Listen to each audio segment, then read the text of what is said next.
Hey Matthew, hey John. I'm going to just switch my video cameras just to test them, um, and we'll get into our conversation.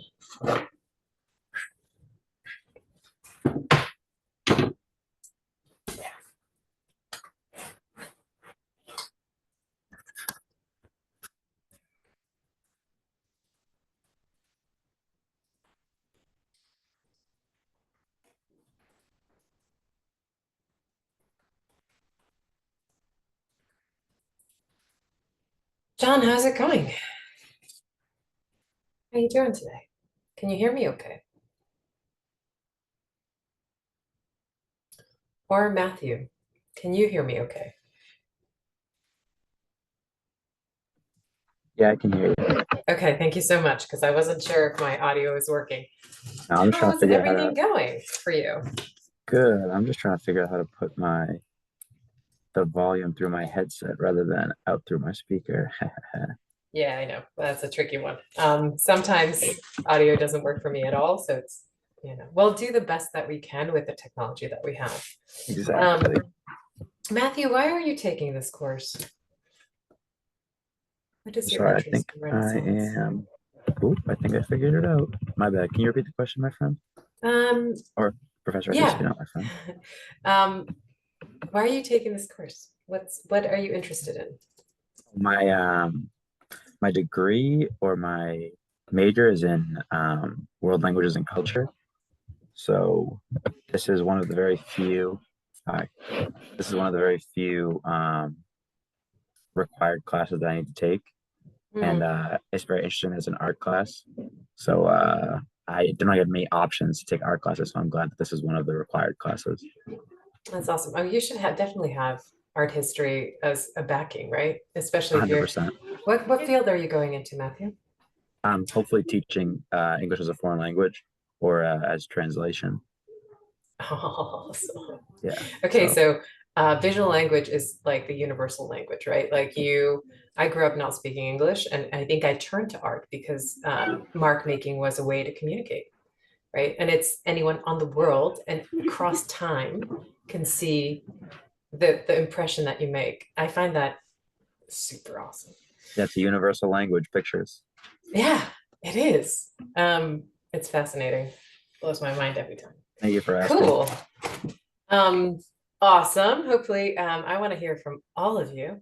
Let me know how the course goes. Obviously, we're structured on Zoom, and that's a very different modality than, I mean, we're used to it in a relatively short time over the last, whatever, a couple of years. But obviously, you need to make Zoom work for you. This is weird. It's a strange kind of thing to be in boxes and to be listening to lectures, right? It could be incredibly boring, or you can change it to what you need it to be, depending on the kind of learner you are. So if you need to go take a walk with the lecture, if you need to, I don't care what you do, as long as you find a way that this kind of education works for you. Obviously, you chose this way, right? But uh, hopefully, yeah, you can be doing yoga. This is recorded. You will always see the slides. You're paying an enormous amount of money per course, and you have to make education work for you. So again, if there's anything that I can do to enhance your education, I'm not a video game, so unfortunately I can't, throw bombs or whatever like that in the background to make this more exciting. But whatever I can do, I will try to do. Okay. So I'm putting a couple of questions into the chat. And we're going to go around and you're going to tell me how you're doing and welcome to the course. This is Renaissance. We're going to wait. We have 2 minutes. So hopefully everybody will be popping in as we go. So two questions are, what helps you get up in the morning, right? And how are you already creative? Um, so think about those two questions. I want to go around and at least hear your voice. You don't have to turn on your video unless you want to. I want to hear your voice, especially to see how you are feeling today. Okay, so let's go around. Miles, how's it going? Why are you taking this course and what helps you get up in the morning? Hello, I'm taking this course mainly because it's a requirement for my major. I'm an art major with a concentration in printmaking. But of course, like it is like art history is important to learn about, like learning about how different techniques have kind of developed and getting some inspiration for like your own stuff. Yeah. I think is really important. Um, I mean, art is definitely something that gets me up in the morning, but I also just like, I don't know, I have a few different hobbies. I just like to enjoy things, you know? Life should be enjoyed, should it not? Yeah, Like it part of should. the education, part of what we are supposed to be teaching you is how to seize every moment in this life because it's relatively brief, folks. I mean, we've known this since the last couple of years. You don't know if you're going to die tomorrow. Let's make something of it today. And those weird, everything that we see in this course is going to be somebody's hand that had an idea, a thought, a philosophy, and they put it down in front of you. And it could have been a philosophy from 10,000 years ago, 100,000 years ago, 500,000 years ago. And if that doesn't rock you, you can make a mark that projects 10,000, 50,000, whatever, infinite amount of time into the future. I mean, it's the most powerful thing. It's incredible, really. I'm excited to look at it with you. Thanks, Miles. Callan, how's it going? Yay. Good, how are I see some you? of you from previous classes. So cool. What's up? Nothing much. I'm in the library.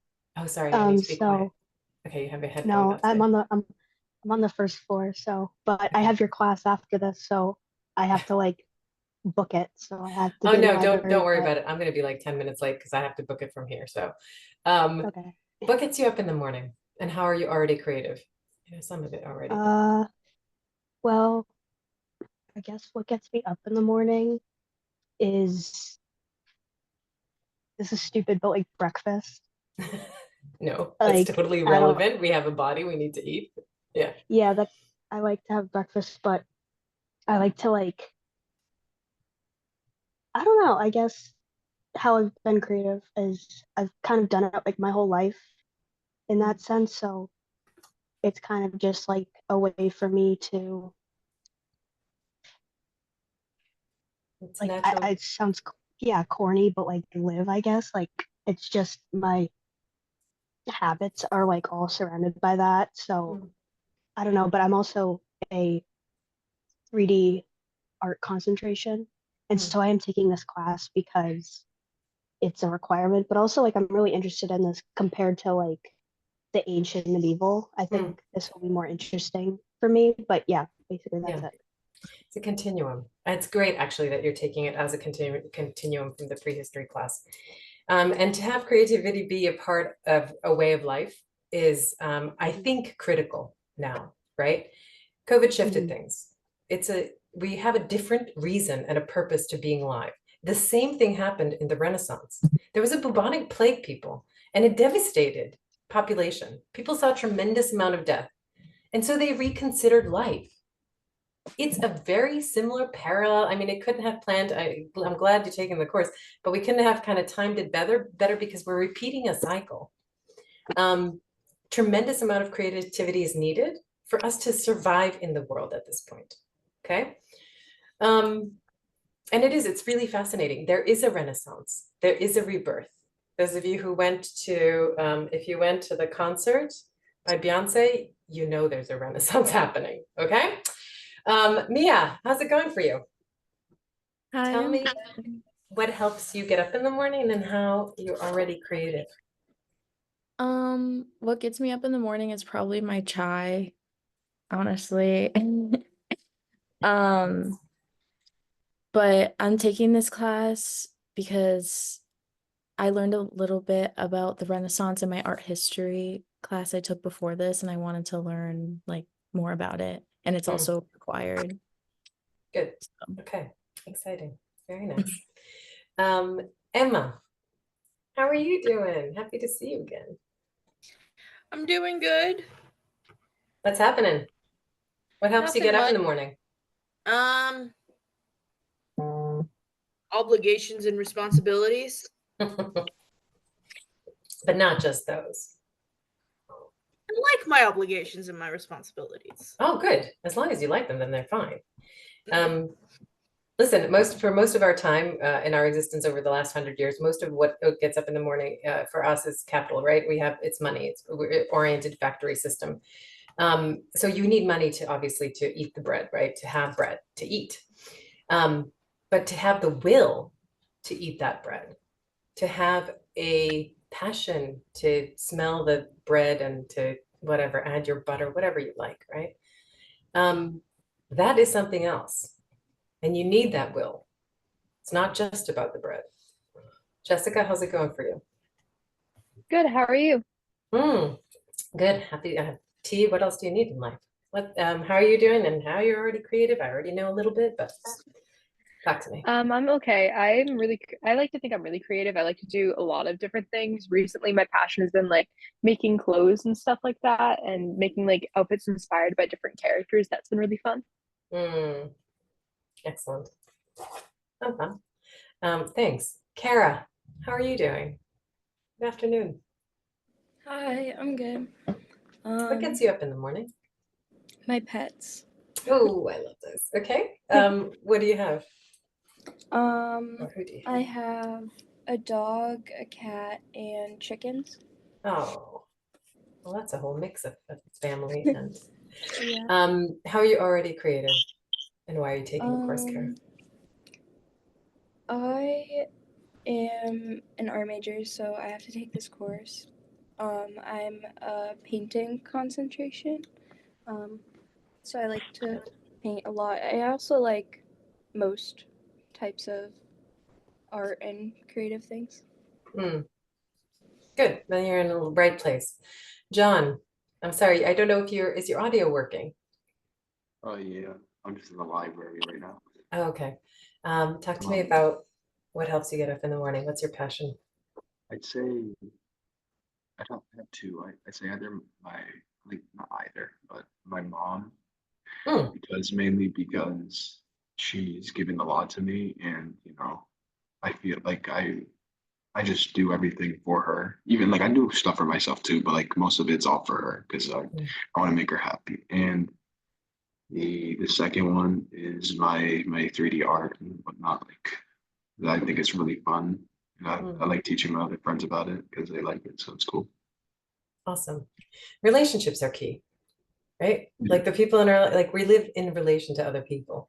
We were weird before. We thought we were sort of individual in our little island. We're not. Brandon, and now we have this lovely community of you guys. How cool is that? Complete strangers, 30 of us, just watching the same stuff. Brandon, what gets you up in the morning? In a more literal sense, my cat, I guess. He's always waking me up for food and whatnot. I rarely wake up to my own alarm. There's the creativity. I'm also an art major for graphic design. I love creating things and repairing things at home. And just always loved making stuff. So We are going to embody the practice here. We're not only learning about art history in this course, you're also going to be creating in dialogue with students from Mexico. So that's another part of the course that I'll talk a little bit more about. You're doing a collaborative online international learning process. Those of you who have prehistory know the structure already, but it's a different group of students. So we take the theory, you learn about the theory, the art history. All the marks are based on philosophy, the ideas, everything that you see, it was someone in someone's brain first, right? Now, we need to get together as human beings and figure out what it is, how are we going to move forward, right? This is kind of a critical time. I'm sure many of you know. And your generation is the one that's going to shift it or shift us. And where it shifts depend on what your belief structure is, what you want to do, right? Infinite amount of possibility here. Nothing like COVID has happened for hundreds of years. There's no way, and no organization, no people could get everyone to stop, to pause, to rest. Nothing on the world. And then yet this little tiny bacteria, boom, done, right? Humanity's not on top. Humans are not on top. That changed everything because in Renaissance, the person in the center, right? The Vitruvian man, dude, stretched out limbs, the man, it's on t-shirts, square rectangles, we'll see him today. They put man in the center. Da Vinci, they believed that Earth was in the center. And that's why you got Vitruvian man. Now, what happens if we put dog or cat, right? The one that gets you up in the morning. Brilliant. Put cat in the center. How does that shift our perspective? Right? Huge difference. Nicole, welcome. Welcome to our course. How you doing? Sorry, my mic was working weird. For what gets me up, I don't know. I think music. I love listening to music. I always listen to music. And my dog. She's a Papillon, so she gets so excited when she wakes up and she sees everyone. So Music is an incredible thing. It vibrates your cells, right?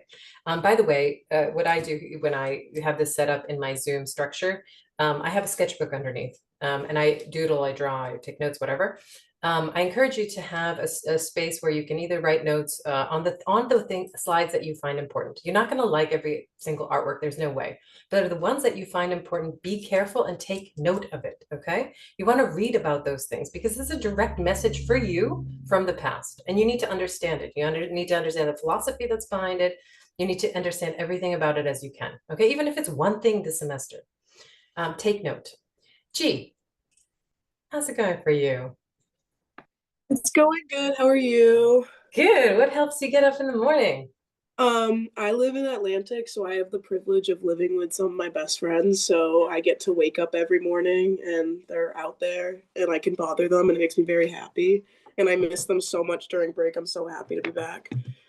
Good. Surrounding yourself with the people that make you feel good is a tremendous pleasure that adds to your life, right? I'm very lucky.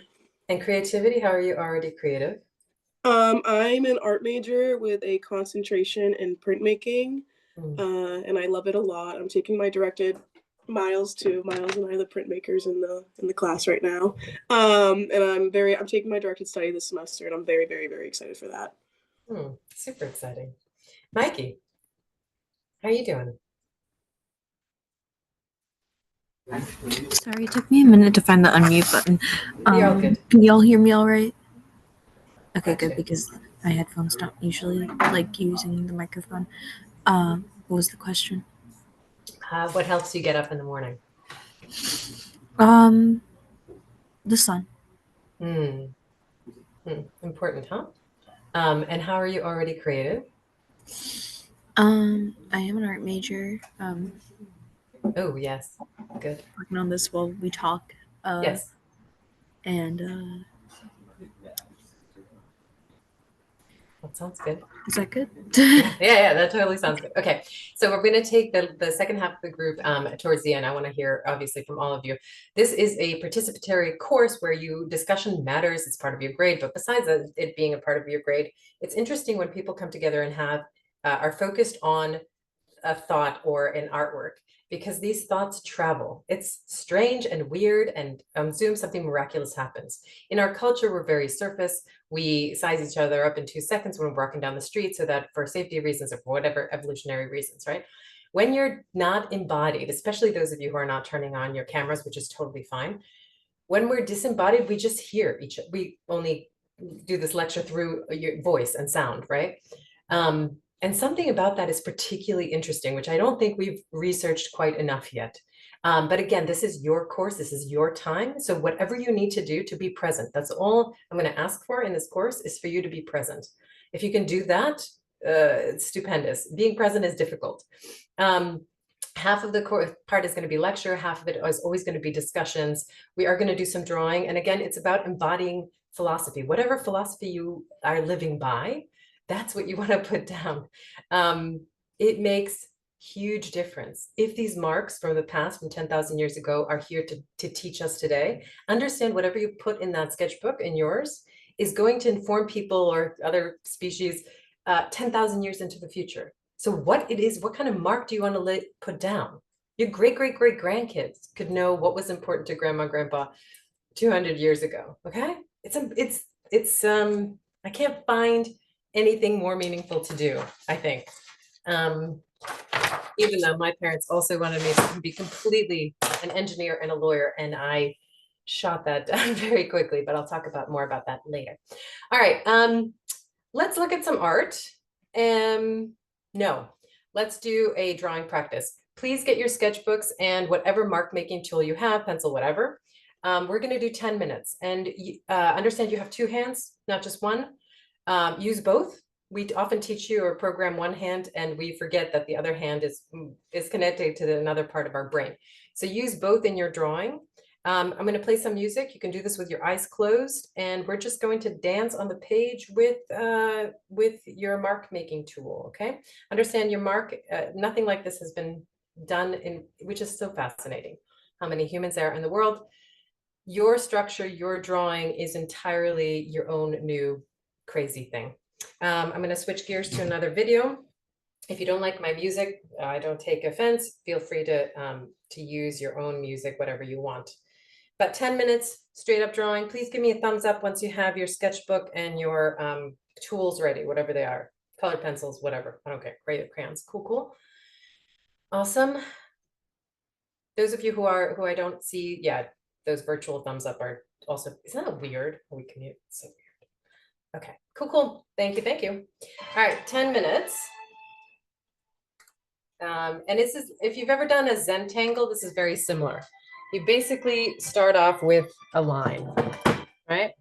Again, I'm going to take a couple of tools for whatever color you feel like is fine. All right, you make a line, you respond. Now, obviously, a drawing is your drawing. It'll be whatever shape you need it to be, okay? Please don't judge it. The killer of creativity is judgment. Leave it on the shelf while you're doing this course.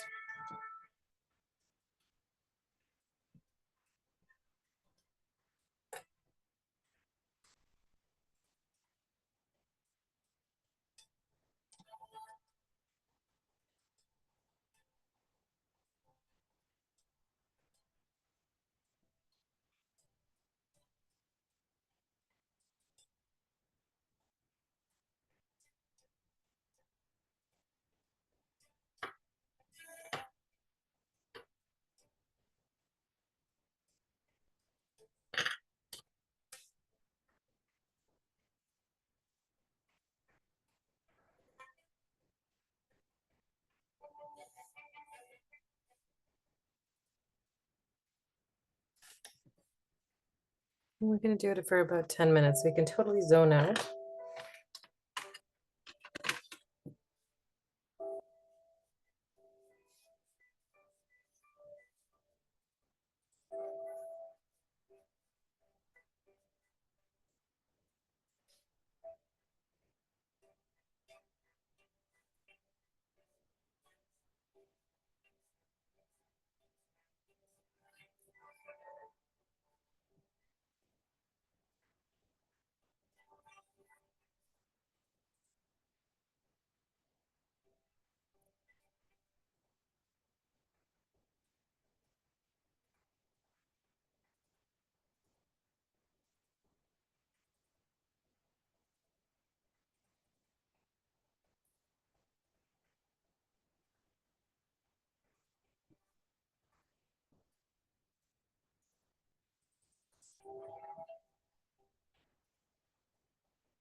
Okay, so obviously you can do this indefinitely, right? Like this is a practice you can do 5 minutes or 20 minutes or as long as you want to have or have time for. In the last 10 minutes, what happened to you? What happened to your body? How did you feel? What did you think, if you thought of anything at all? Talk me through the process of what you just went through.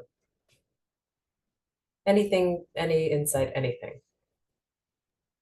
It sounds really corny, but it started to look a little bit like my brain. Hmm. Not Well, I like wanna- literally, but like the way my thought processes kind of flow. Hmm. Miles, that's really fascinating to be able to tap into your brain and your flow thought forms in 10 minutes. That's pretty darn impressive. What about for you, Emma? Well, you had your hand. I honestly just started off making a pattern, and then I thought to myself, this kind of looks like a dinosaur, so I went with that. Amazing. It's a very how- abstract dinosaur. It's a very what? It's a very abstract dinosaur. Oh, yes, they have to be abstract. It's amazing what pattern can bring up and bring forth. We were talking with Matthew about visual language is universal, right? It can connect with people that have totally different viewpoints, philosophies, and it's a universal connection. And it's amazing in your own brain how few lines could get you to evoke dinosaur or to like with the few marks that your hand does. The reason we use this opposite hand and the one that we haven't trained you for, and there's a reason we did that. In education structure, it's political, it's social. If you want to change something, we have to reconsider the way your brain has been wired because it's been wired for a particular commodity, okay? But it's no longer going to serve us. So to get to know yourself and your brain in an alternate way, it's a good idea to do things with the opposite hand that you don't usually do. So pick up a cup of coffee, whatever. If you want to rewire your brain, you need to understand all your tools, all your digits, all your fingers, all your toes. Get to know them. You have this incredible machine underneath you, right? That we think that we like go from one class to another. It's just a way of transporting our brain. It's nonsense. Get to know what it can actually do. And get to know the opposite thing that you don't know. It's very, very interesting. How has anyone judged themselves as you're doing it? Which would be absurd, by the way, right? What's that sense of judgment that we hold? Jessica, go. And Matthew, you were shaking your head so we can hear from you as well.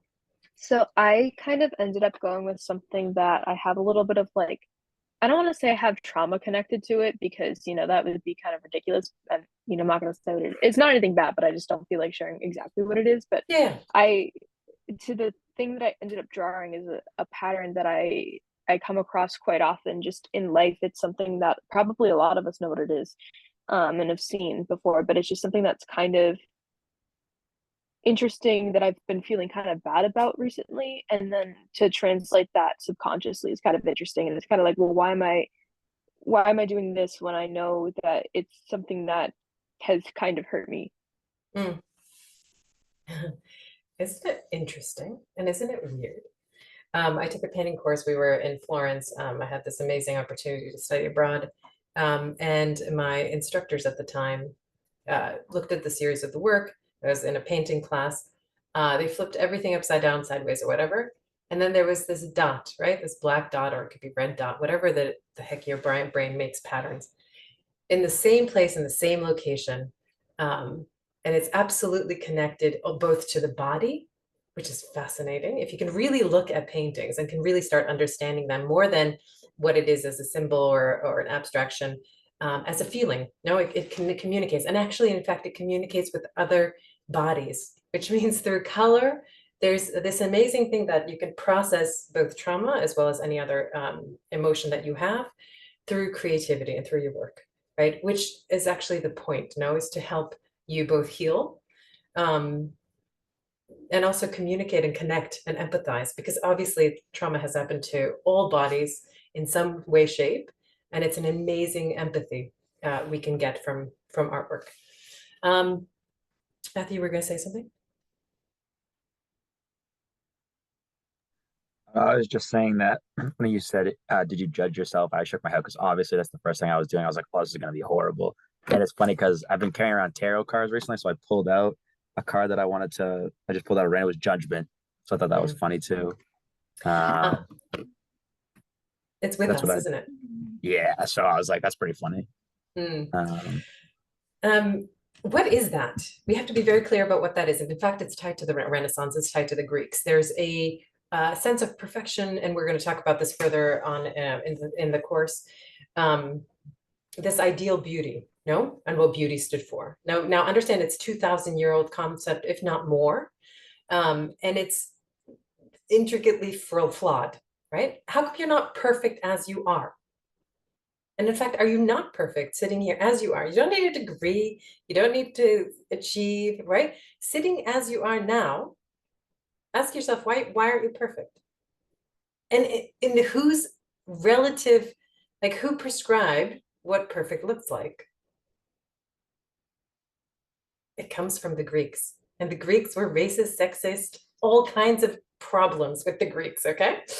All right, we're going to go into the slides now. If you have any other thoughts or something came up for you, please share it in the chat. The only way that we can, you learn so much from each other, so please don't negate that. And if you see something in the slides that sparks for you, please don't be afraid to unmute yourself and just have a conversation, because it's really, there's only so much I can do to bring you closer to this work. But if something sparks for you, open up, share it. I'm sure other people, there's 30 brains looking at this thing together. So again, it's about your presence. So let's go to the slides, and then we're going to go to Canvas to have just an overview of what we're doing in this course. All right. So this creative process, and we have to talk about time here. This mark scratched into the clamshell here is 540,000 years old. 540,000 years old. Human or Homo sapiens something, or maybe Homo some other genus family, right? Created this scratchy thing onto this clamshell. We found it in Indonesia. But that's the history of creativity, people. That's your art history. That's the lineage that you come from if you're a creative person, and all of you are in one way or another. What is this? What is it? Why make it like this upside down W scratchy thing, right? This thing on the side. By the way, animals do this too, right? My cats scratch and make their mark, all around the house. But why decorate a clamshell like this? By the way, I'm sorry, I'm just going to open up for the cat. Talk to me about what possessed somebody 540,000 years ago, and then now understand the lineage that the human beings have been here for so long.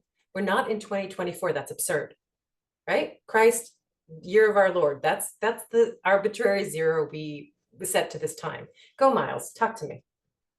I feel like, and I could be totally wrong about this, but like when we're talking about that long ago, I feel like people didn't think about why you would do something like this as much as we would today. You know, like if I had to guess, it's more about just asking yourself, like, can I engrave Why not? a shell? Yeah. Yeah, maybe it would be a better question, right? Shell, clam, maybe tool, sharp on one edge, right? Maybe marking, maybe being, who knows, right? Your answer is as good as anyone else's. Dogon, looking at indigenous, if you really want to learn and if you really want to understand how you're going to survive in the next 100 years, please look at indigenous cultures. We pick up in Renaissance, right? We pick up in a very Euro-centered point of view, which has many, many flaws, which we'll talk about. We'll criticize it. But if you really, really want to understand what's happening, you need to go back to the ancients really deeply. The Dogon people here, this representation of the universe. Now, the Dogon people are coming from and peoples in Africa. They had a particular connection to a star in the universe, and they even had a way to connect to the star through a vibration when they spin this in a spiral kind of way. You can think about the spiral in terms of sacred geometry and how the planets move in orbit. But of course, scientists more recently, and there's a video linked if you're interested in indigenous culture of the Dogon people. It's dated. There's all kinds of problems with the video. But anyway, scientists went and the Dogon were talking about a connection to this particular star that was a dark star that no one could obviously see. And they pointed out the location, and then now science has backed it up. And in fact, this particular star that the Dogon traced their lineage to is right where they said it was going to be. So my question to you is, what is the intelligence of indigenous cultures, hundreds of thousands of years back, that we have lost, right? What is it that they're trying to communicate through these marks or through the spiral? And how can do we understand it? And this is now traced on a rock ochre, right? The particles on the earth, you grind to a pigment and you add water or urine and you make the mark. Climate change has shifted every 21,000 years. There's these series of wobbles where people have to move based on resources. Of course, now climate change is global, so it's a little bit more challenging and difficult. However, we've been here, we've done this, okay? These series of wobbles alter how much sunlight hits different parts of the planet, which in turn influences rainfall levels and the number of people at any given region can support. So transitions, there's these transitions, but we've gone through them before. Again, we're looking at sand, and some of you have seen these slides. So I begin all courses with these for a reason. Here we have the San people still living today. The colonists haven't managed to wipe them out yet, thankfully. We have drawings that are 8,000 to 10,000 years old by a culture that continues to live and survive in a very similar way. If you've seen My Octopus Teacher, the director is the same person who did this documentary on the San called The Great Hunt. Anyway, we're looking at this image. It's on rock, right? Now, this isn't just a trace with a finger of pigment. This is specific. This is particular. It's on a rock face in Cedarburg in South Africa, and it is high up in the mountains. You have a drawing on the right of what is depicted here on the left. What are we looking at? What is this? What's happening? Those of you who know from prehistory, just sit back and relax. Hold on one sec, give everybody a chance to look. Yeah, go, Matthew, go. So I have not officially seen this before, so I am a noob to this, but it just makes me think of like whether the person who was drawing it was trying to just tell a story, or whether they were just like, I really like this like idea of, I don't know if that's like a bison or like a cow or like a horse, but like whether they're trying to tell a story or whether they just are doing this out of pleasure or both, and like why they did this, you know? And there's some sort of experience. Now you have to, in order to draw a three-dimensional image of an animal, here in eland, but it's a specific, it's close to a goat, like a, yeah, bigger. Eland is a sacred animal. It's also an animal that the San hunt, as you can see from this image, because you have the eland and you have the hunter. Now there's particular things to this particular eland. He has his right knee in the front bent, and the whole thing is pointing down. What's happening? And how can you tell? What are those? Your minds are brilliant when they look and see slight details, and you understand the image even without consciously understanding what it's about. Okay, why the hair standing up on the back of the neck? Maybe it's like frightened or like scared, maybe. Definitely, right? When animals have the hair standing up, it's fear, fright. In fact, when it's falling, it is in the process of dying. Okay. And you can answer whoever, even if you've seen this image, what's happening with the hunter? What's happening with the image on the right? What do you see? What are the marks? What do you see? What's his head? What's his feet? Look at the details. Tell me what you see. Hannah, Sydney, Lane, anyone? Jump in, please. Yeah, what's happening with the hunter? It's a hunter. He's there, he has some sort of tool, he or she. It looks like he's shooting the eland. So he has, there's some sort of tool in his left hand. It's not pointing at the animal, but there's a bent in the elbow here, where he's attached to the tail. What's happening with the feet and the head?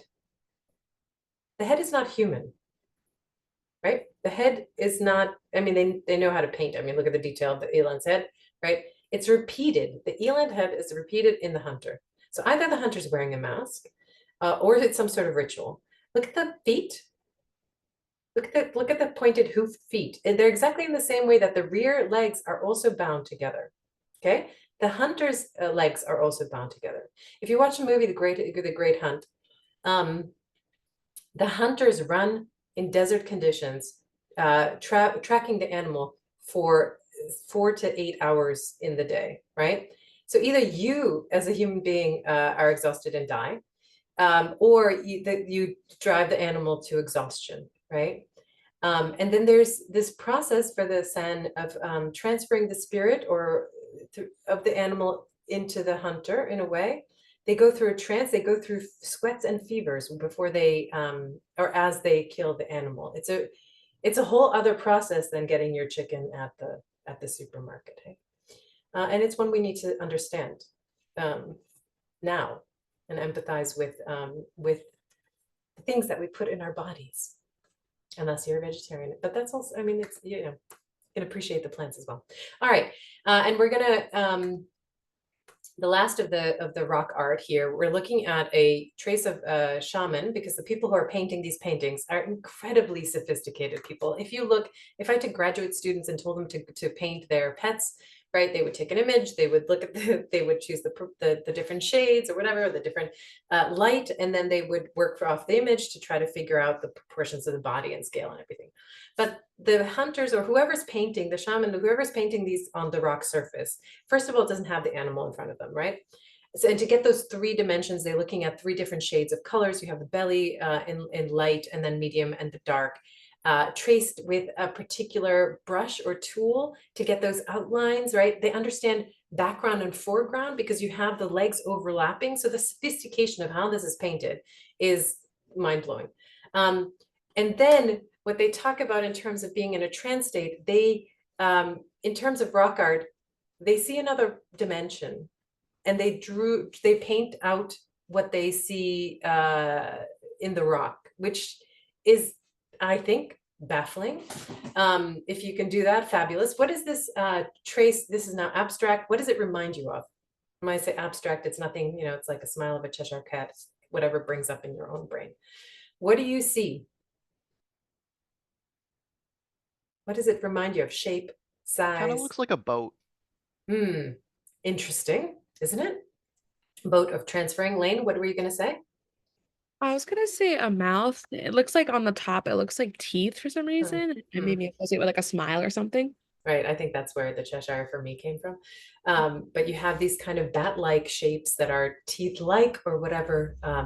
But you also have this vessel, this container with some rough waters or something underneath. Really fascinating. And now we go into talking about artwork and the language that we're going to use in this class.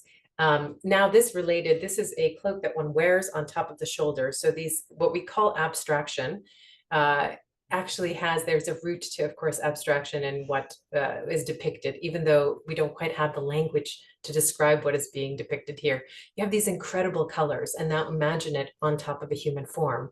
And what it represents is obviously in a sort of tactile material, in some raffia or in some thread. But again, imagine this pattern on your body.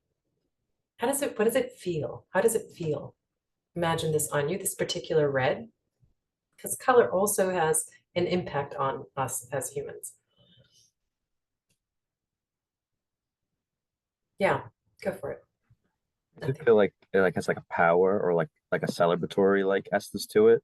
The fact that like usually you're probably wearing like browns and like earth tones, and then you get like this big vibrant splash of red, you know, all eyes are like drawn to it, and you can kind of like show it off and be like proud of it. It's so bright, it's so regal, right? I mean, it's almost, if you're looking at a bird's eye view like we're looking at here, it's almost like a pattern of a wing of a butterfly. It's really kind of amazing. Now another abstracted image here. What does this feel like?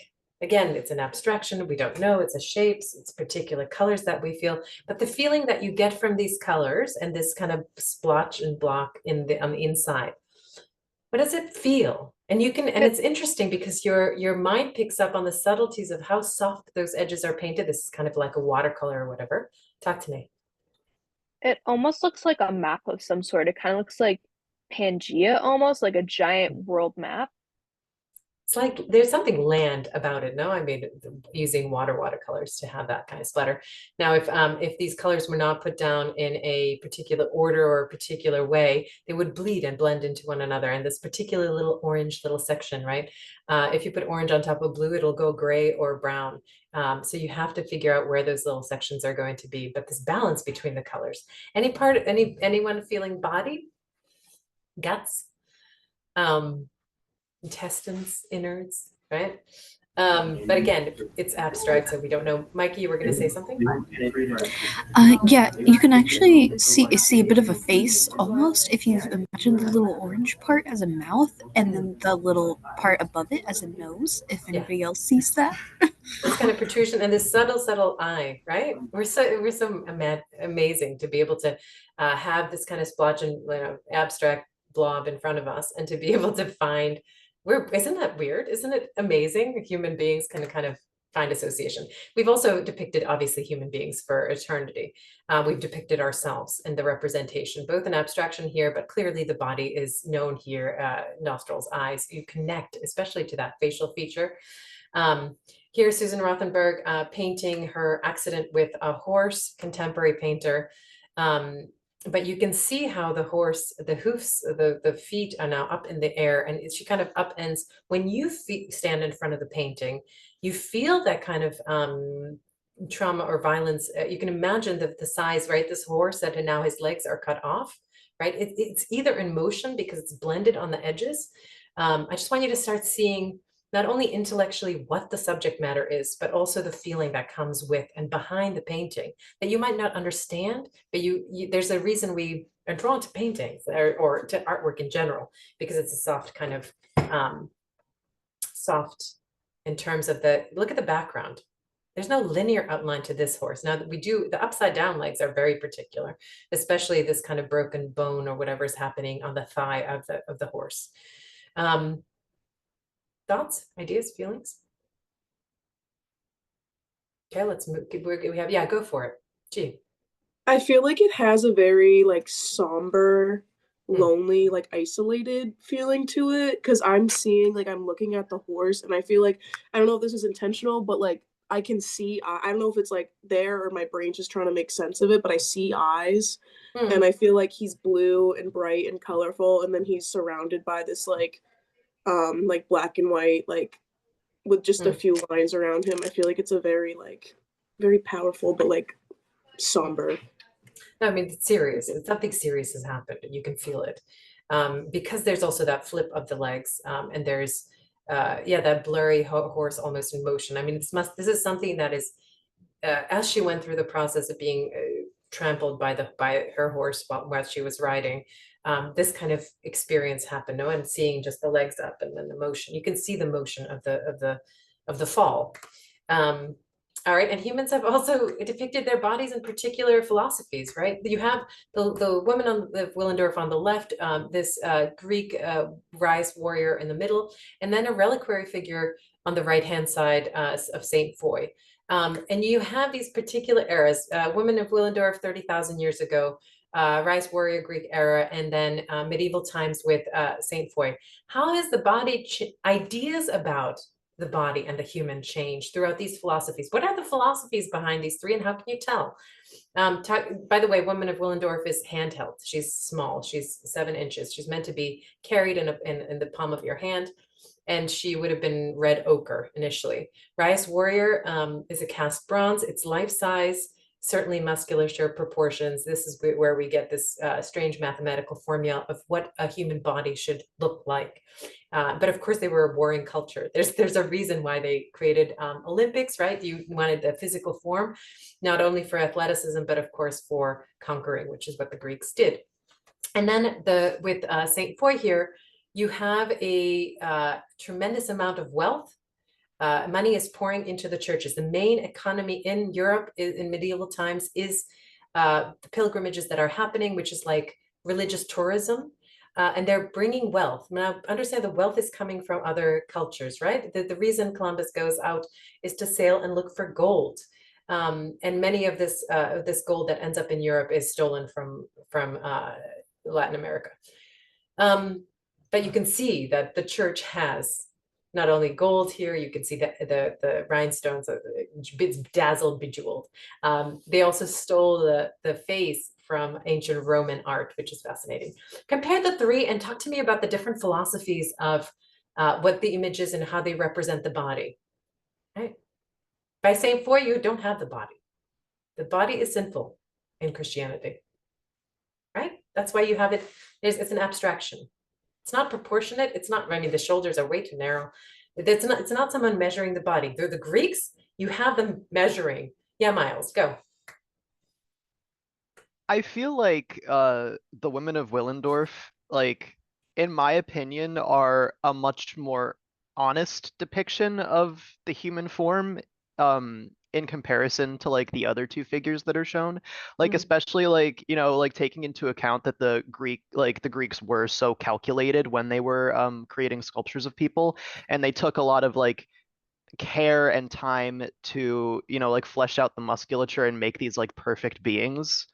But there were like, you know, I remember the theory, like we talked a little bit about this in Art of the Modern World, that the Willendorf statues were created by women who were like sculpting bodies based on like what they would see when they would look down at their own bodies. I mean, yes, it's clear, right? This is so the stand behind the Woman of Willendorf is a fertility figure, right?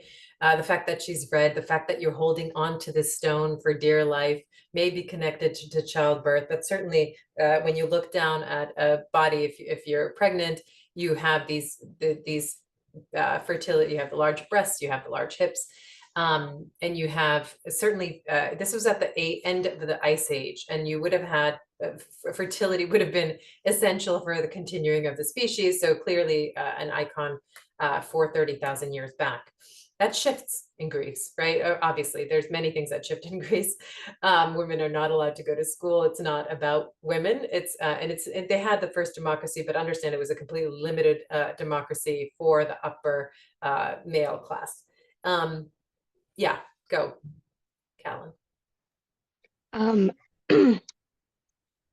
What I find, two things that I find like interesting are the fact that like the difference of like materials that are used, like especially with the Woman of Willendorf, and then panning to the one on the right, like you have like just some type of like rock or stone, and then just like this huge like embellishment of like jewels, gold, like all those things, and then in the middle you have like kind of a mix, not a mix, but like between the two. And also I just wanted to point out that like I know that we had talked about the Woman of Willendorf in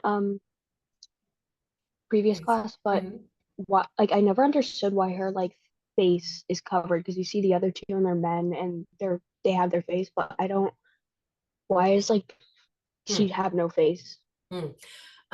So I can theorize, right? Like I will not know, and in our history, we're not going to know.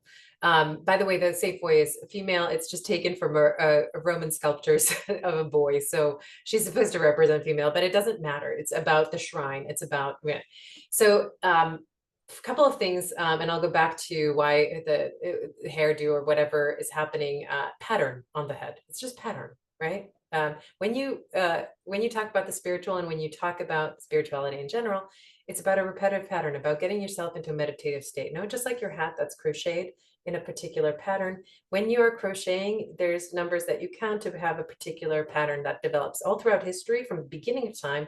That cross hatching, human beings are drawn to pattern because it is a present moment connection. It's like a meditation, right?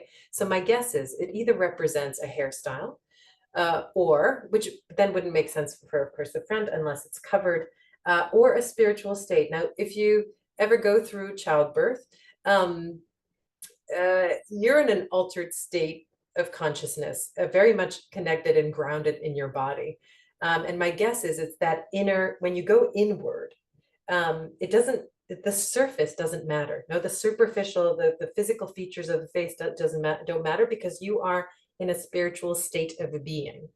And my guess is it reflects, and also I think this rock would be possibly, I mean, you want to hold on to the strongest force you can in childbirth. And I guess 30,000 years ago, childbirth would be even more difficult. So I think it's tied to something like that. Now you won't find this in like art history books, but it's my guess.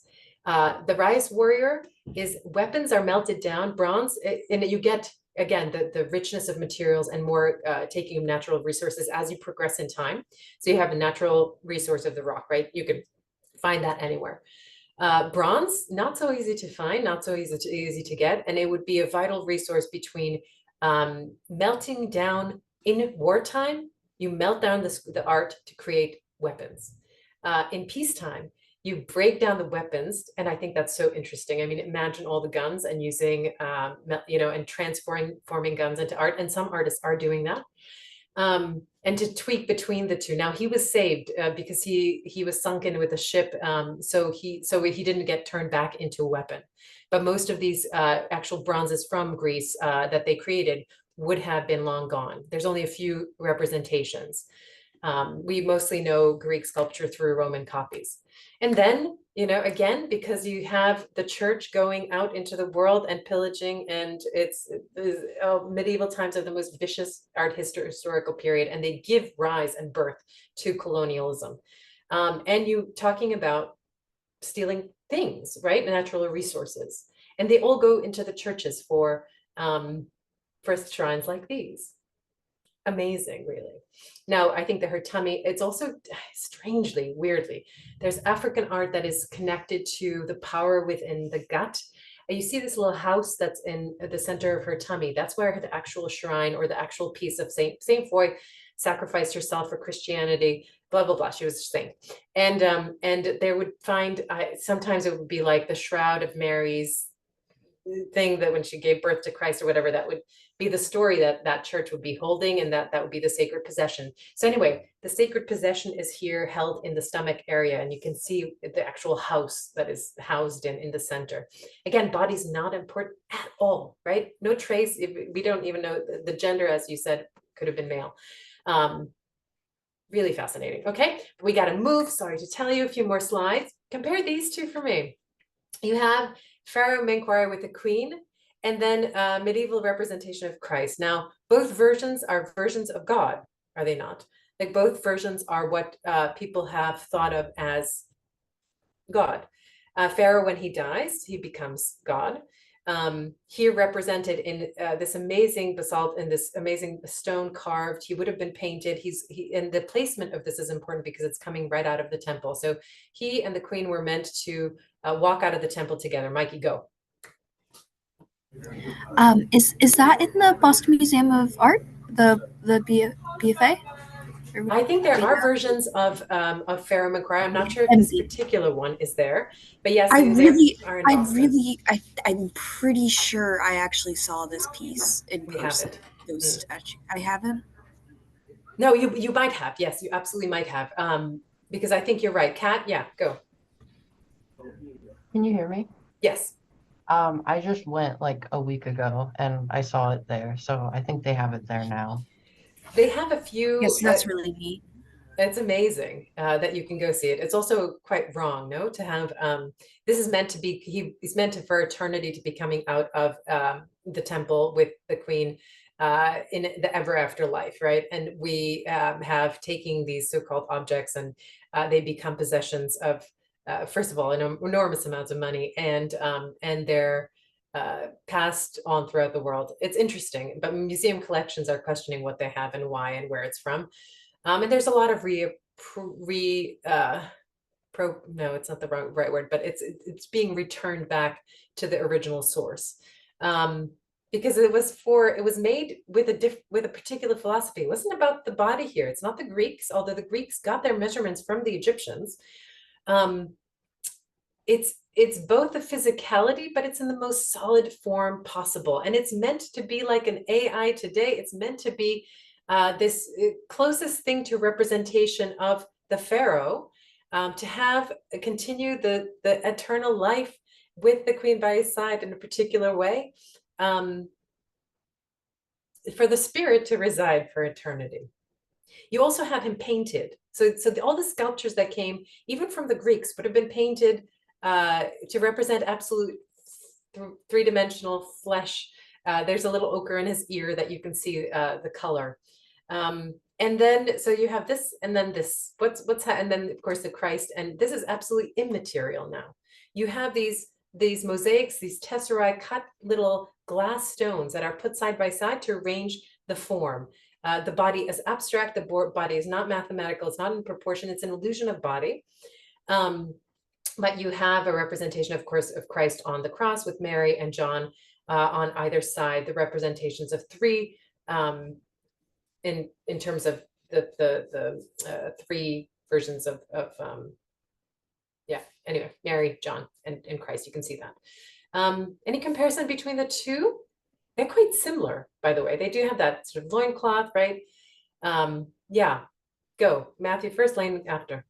Just think of like the heads, like where the heads are, like how Christ is portrayed like above, obviously he's being crucified, but like he's above their heads. Whereas like the sculpture, like the heads are equal with each other. Makes me just think of like where they view each person. Yes, I mean, there's quite a balance, extraordinary balance between the pharaoh and the queen. She's stepping with him. I mean, she's also, in fact, holding him back, right? Like she's sort of, they're stepping together, they're same position, same height. So there is a discussion about, in terms of relationships between the genders, quite balanced here, unusually so. And then there were, of course, women were incredibly powerful in Egyptian era. That would also be negated by the time Greeks come around, but there were female pharaohs, at least one in particular. And yeah, and of course the height is something that we'll see repeated again. Lane, you were going to say something, and then Miles. This is more of like a visual difference, but like I noticed on the statue, they look more like static and more like frigid, and then right, it's more like dynamic and more like yeah, more movements taking place. Right, you have incredible solidity. And again, if you're thinking about eternal, the artwork for the Egyptian times was made for eternity. It's not about time. It's not about particular time. This is forever and ever. So you take the most solid thing, and it's struck, and the way that it's set, the stiffness of the body, right, is also meant to be that. The expressions on their face, there's a very neutral expression there, emotionless, but forever kind of pleasant in a way. Whereas the S shape of Christ now relates to the body of somewhat suffering. There's many other images of the crucifix where it's even more so, right? The weight of the body, and it's not about the body, right?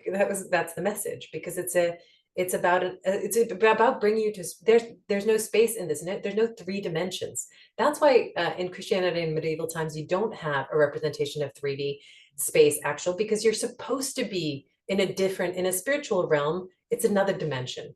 All right, and then let's talk about space a little bit between these two. You have, I'm sorry, did anyone else, I forgot if there was someone else who wanted to speak about the previous image. I was gonna say something really Yeah, quick. go. Yeah. And it's definitely informed by my prior knowledge of these two eras, but I find the reverence of death in both of them very interesting. There's kind of an acceptance of it, like especially looking at the one on the right, how like, you know, onlookers are mourning Christ, but they're not like saving him. They're just kind of accepting that his death is is inevitable. And there seems to be that same sort of inevitability in the Egyptian sculptures, but in a different way. Isn't it interesting? I mean, the message is particularly about death, and particularly after or throughout the pandemic that you've all lived through, to reconsider what death and dying is. Because many cultures, of course, have. Most of the artwork in the Egyptian era is in fact for death or post-death, actually. The most prized possession. It's like giving your great grandmother or someone who's on their deathbed the most prized possessions. We take those possessions, no? You're happy to inherit whatever jewelry or whatever, right? It's the opposite.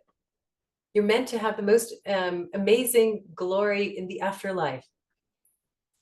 It's interesting. Okay, space, very quickly, space. The notions of space in three-dimensional artwork. You have abstractions early on. You have this kind of hierarchy, and think about what human beings have gone through, and we continue to go through this kind of hierarchy here on the stele of Naram Sin. I believe that's him. You have him towering over, again, double the size, towering over, literally quite double the size, besides his soldiers stepping on the mountain on the right-hand side, and the so-called foe, where he's trampling. I mean, if you look at his foot, he's stepping on somebody's neck and profile. It's quite vicious. But there's depictions of space in terms of the mountain and going up, and the rock obviously fits that form and shape. The one on the right is the most incredible tomb painting for Nebamum, who's a scribe. Scribes were right underneath the pharaohs writing the word.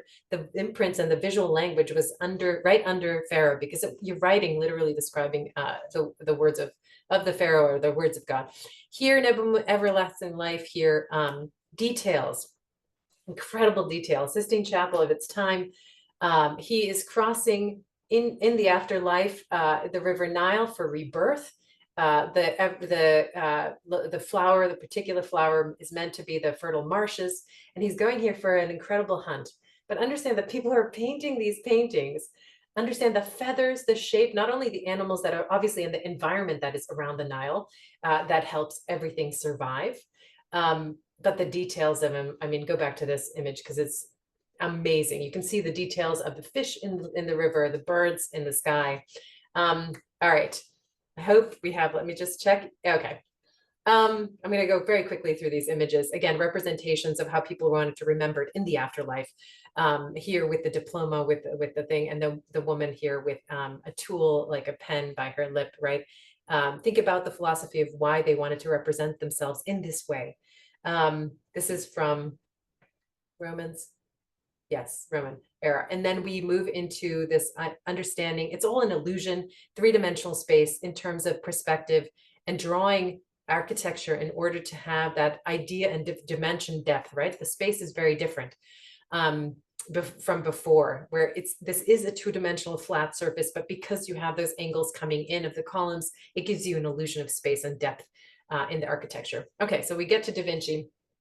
We think that is an incredible, of course, Vitruvian man, or the Renaissance man.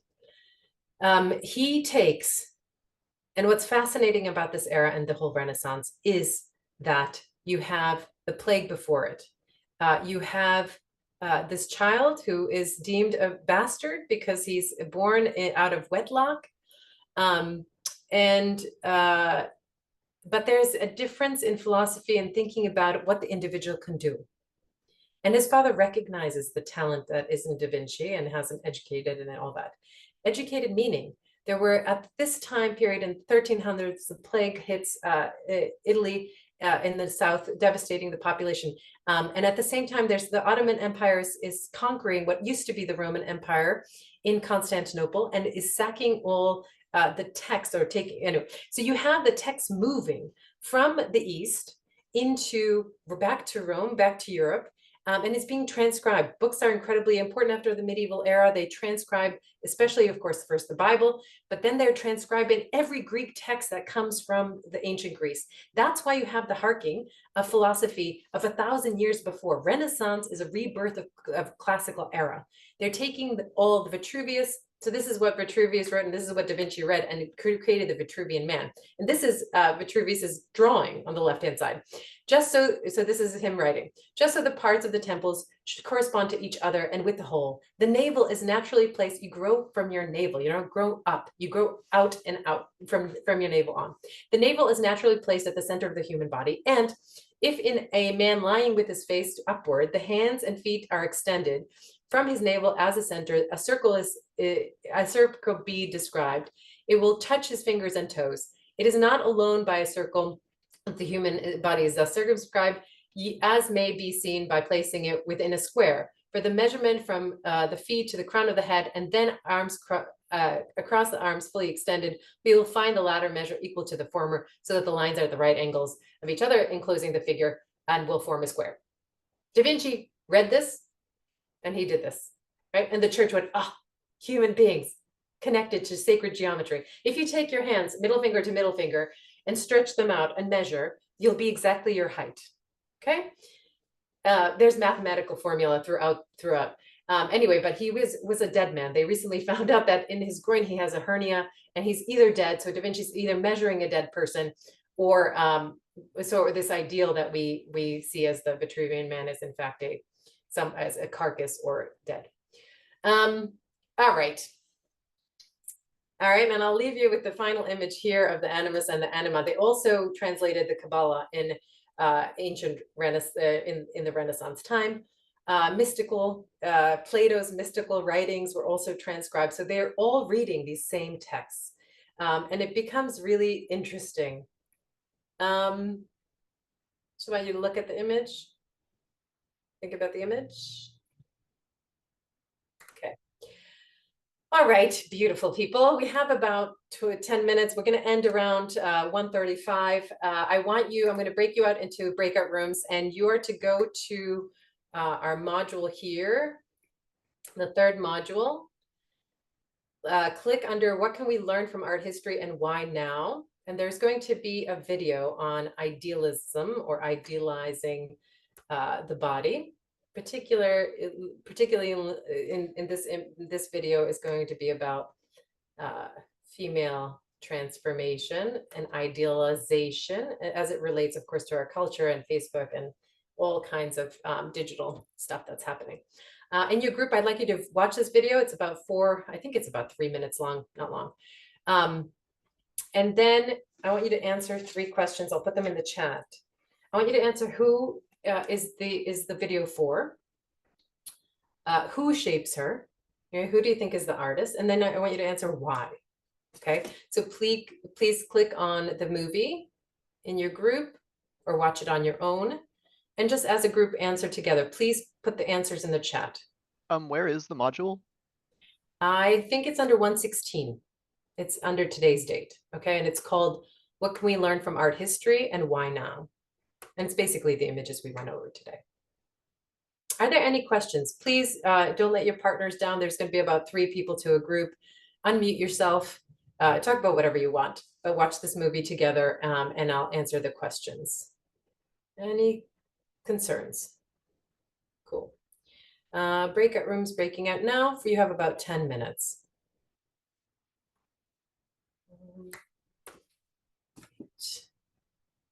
See you soon.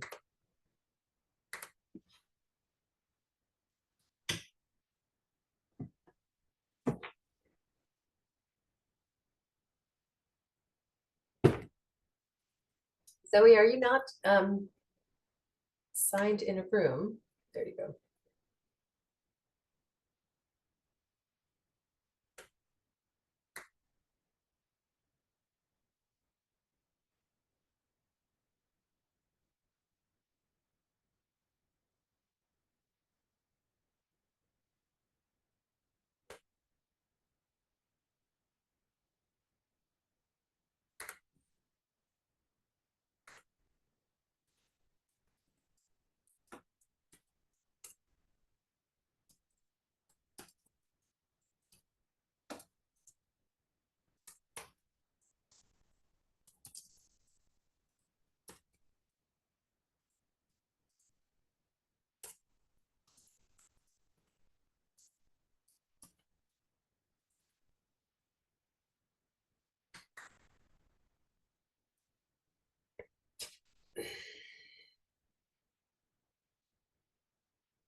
Sorry, folks. I just got the time wrong. I thought we were available until 1:30, but unfortunately we are not. Thank you so much for listening for the last hour. It's really been an incredible pleasure to start this again. Thanks a lot. Be well. Go enjoy the snow, and I'll see you on Thursday. We'll start up again in breakout room so you can have that discussion. Okay. Thanks, everybody. Thank you. Thank you. Be well. Bye. Thank you.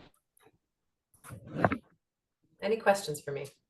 No. It was a good class though. I like it. First art Oh, class. good. Yeah. Oh, yeah. I mean, you're meant to enjoy your education. Yeah, it was fun. Cool. All right, Mikey. well, I'll see you next Thursday. Bye, Matthew. See ya. Miles, guys, Mikey, and Kara. I'm sorry, I ran over time because I thought this ended at 1:40 instead of 1:30. We are out of class. Thank you for participating. Thank you for being here, and you're awesome. I'll see you on Thursday. Thank you. Thank See you you. Thursday. Thank you. Spalda, we didn't talk. Okay.